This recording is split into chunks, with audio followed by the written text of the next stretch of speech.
Hi, welcome back to Tally's Book Club. I'm going to be talking about 84 Charing Cross Road, um, um, written by Helena I'm not sure how you say her last name, but you know, Helen Heoff, I believe. Basically, 84 Charing Cross Road is a bookshop, and Helena is in America. Oh, hang on, I haven't touched the times. The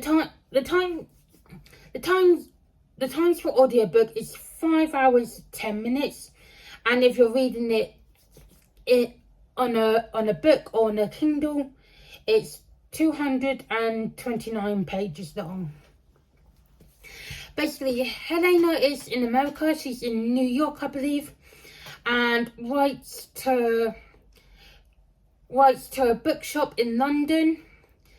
The book is sort of into two parts. So part one, I will go through, and then I'll say when I get to part two. So,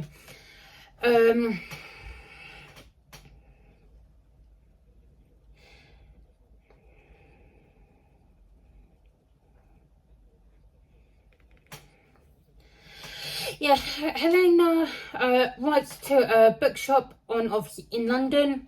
She writes to the manager called Frank, and basically the part one of the book goes over the span of 20 years. They're writing back and forth to each other. She's ordering books. That Frank and his team are getting her the books, and of course, they're obviously converting the currency to US dollars, and she's trying to convert it to UK pound sterling. Well, I don't think it was UK pound sterling then. No, it wasn't, because this was during the war. No, it was before pound sterling, but there was a little bit of going back and forth with the prices, and obviously Helena is obviously sending over, when they've got to know each other a bit more with Helena and Frank and his team, they're going back and forth through correspondence. Helena is sending them gift baskets and with food and meat and tins, because obviously food is scarce in the UK, because obviously they're still on rationing, and they sort of get to know each other, and their Frank's family, and Helena gets to know Frank's family and the team, and of course they keep saying over the span of the part one, over these 20 years, saying, you must come to London. We want to show you the sights. We can give you a bed so you can stay around here. They send photos to each other, and it just seems like that they get quite a lot of in the book. Obviously, now not so much nowadays, but they seem to get the post back then really quickly, even across the pond. I mean, back and forth, because during certain dates, because it will tell you the date of the correspondence. So yeah, they seem to get the post really quickly, and nowadays you're basically waiting for a week plus if you even get post, just for an important letter now. So it seems like a bit unbelievable how quick they get that post. But it's just Helena sends over tin. Frank's wife tells the neighbor about Helena, and Frank's wife sends her this sort of blanket thing from her neighbor, and of course Helena then sends a thank you note, and of course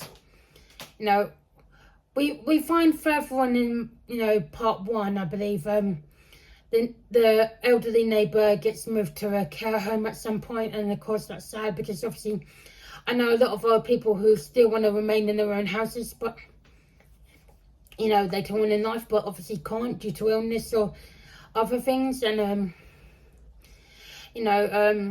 basically they're just going back and forth on part one, just I know I've said this before. I'm sort of trying to go over my notes.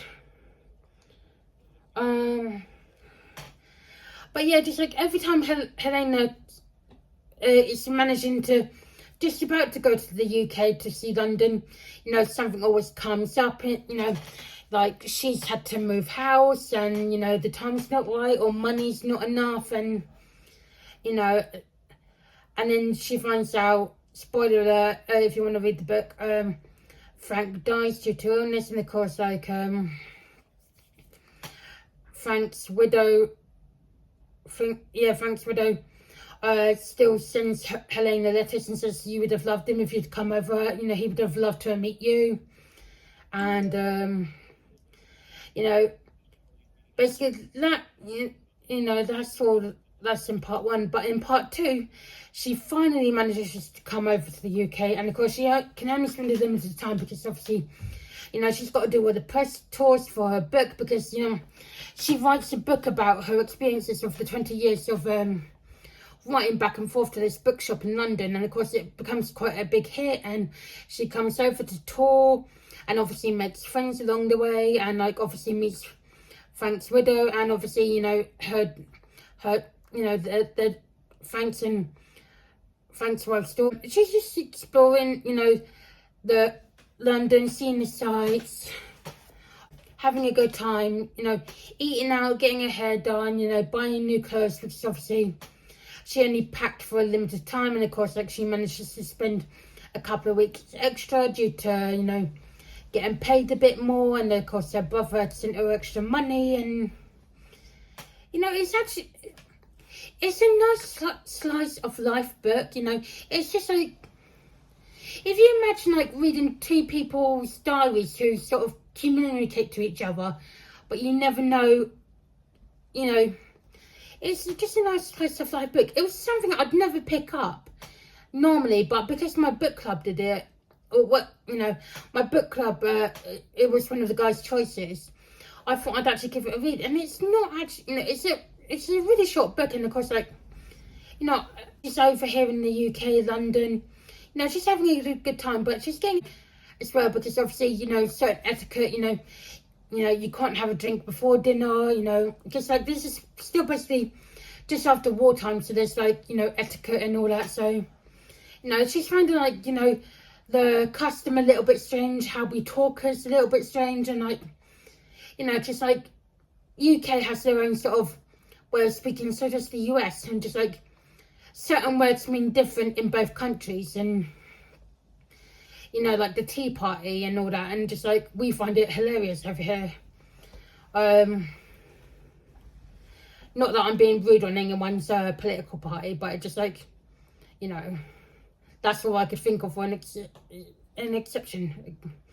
But yeah, it's just a nice slice of life book. It's just a gentle back and forth, you know. When, you know, she gets nervous when she's on the plane, because obviously she's never been anywhere. Because, like, if you're living in America, you've got everything you need right there. You don't really have to go abroad. I mean, it's not like you're living in the UK or, like, Europe. I mean, where, you know, you would go either to each other, like, you know, UK or Europe, or you'd go to Australia, or you'd go to America. You've got everything you need in America, you know. You've got all sorts of, you know, landscapes over there. And I'm just like, I'd love to go to America one day, but I'm never going to get to. Anyway, that was sidetrack, but yeah, it was a pleasant book, you know. It was just gentle. I mean, you know, she enjoys her time. Obviously, like I said, the customs are a little bit different. You know, just like people back then still dressed in a certain way, and you know, she'd get dressed for dinner, you know, in like either what she said, a nice pantsuit, or, you know, a cocktail dress. And I'm thinking, you know, if you're going out now, you know, jeans and t-shirt would do for most of it. So, you know, some nice trainers or something, or, you know, some proper cool boots or something. But yeah, it's a nice book, you know, gentle, had fun with it. You know, I'm trying, you know, I've got to text some other people about this book, because I think they quite enjoy it, because obviously it's just like it's like a different kind of book from, like, the usual crime, murder, mysteries and sci-fis that I like to read. So yeah, it was a nice book. So if you want a gentle sort of back and forth, you know, slice of life book, it's really good to, you know, I had to, you know, I like to, well, I have to read the audiobooks, because obviously I can't seem to read the print. But you know, just like if you find audiobooks more appealing, and you know, you can just put your headphones on, or if you know, you can put your headphones on, go for a walk, or just sit on the sofa and just, you know, get into the world and the immersion of it. You know, it's good. I gave this a 3.5 out of 5 stars. Because